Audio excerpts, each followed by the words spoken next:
तो हेलो बच्चों, तो पहले पार्ट में हमने पढ़ लिया था कोशिका का खोज के बारे में कि कोशिका का खोज किस प्रकार से हुआ था, किसने किया था, कब किया था। एक क्विक रिवीजन तुरंत करते हैं, ठीक है। उसके बारे में हम थोड़ा सा तुरंत डिस्कस कर लेते हैं ताकि वो मेरा तुरंत खत्म हो जाए। सबसे पहले हमने बोला था कोशिका का खोज जो है वो रॉबर्ट हुक ने किया था, 1665 ईस्वी में किया था, अपने द्वारा बनाए गए माइक्रोस्कोप से किया था।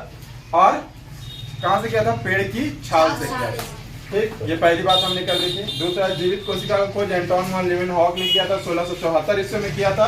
वो भी अपने द्वारा बनाए गए माइक्रोस्कोप से किया था और तालाब के पानी में किया था, ठीक है।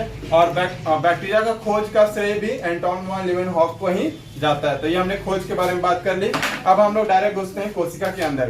तो कोशिका के अंदर जब हम घुसते हैं तो कोई भी कोशिका अगर हम उठा के लेते हैं तो उसका इंपॉर्टेंट 3 पार्ट होता है। तो important part of the cell, तो कोशिका के मुख्य 3 भाग है। जो किसी भी कोशिका को उठा के देखिएगा तो उसमें आपको ये 3 पार्ट दिखेंगे ही दिखेंगे, जिसमें पहला है आपका सेल मेम्ब्रेन, दूसरा है साइटोप्लाज्म और तीसरा है डीएनए, जिसको हिंदी में कोशिका झिल्ली, कोशिका द्रव्य और डीएनए कहा जाता है, ठीक है। अब इन तीनों पार्ट्स के बारे में और भी हम अगले पार्ट में डिस्कस करेंगे। अभी फिलहाल उसका बेसिक हम लोग जानते हैं। आगे हम लोग बढ़ते हैं। तो कोशिका जो होते हैं वो 2 प्रकार के होते हैं। कोशिका कितने प्रकार के होते हैं? 2 प्रकार के होते हैं। तो कौन कौन सा होता है? एक होता है प्रोकैरियोट्स और दूसरा होता है यूकैरियोट्स, ठीक है। प्रोकैरियोट और यूकैरियोट, तो इसके बारे में हम थोड़ा सा बता देते हैं आपको। प्रोकैरियोट कोशिका किसे कहा जाता है और यूकैरियोट कोशिका किसे कहा जाता है। तो प्रोकैरियोट कोशिका किसको कहा जाता है? जब डीएनए के ऊपर में केंद्रक झिल्ली उपस्थित नहीं होती है। डीएनए होता है अंदर में, डीएनए जो एक रस्सी जैसा स्ट्रक्चर होता है, ठीक है। अगर वो एक केंद्रक झिल्ली के अंदर में बंद है, केंद्रक झिल्ली के अंदर में बंद है तो वो यूकैरियोट कहलाएगा।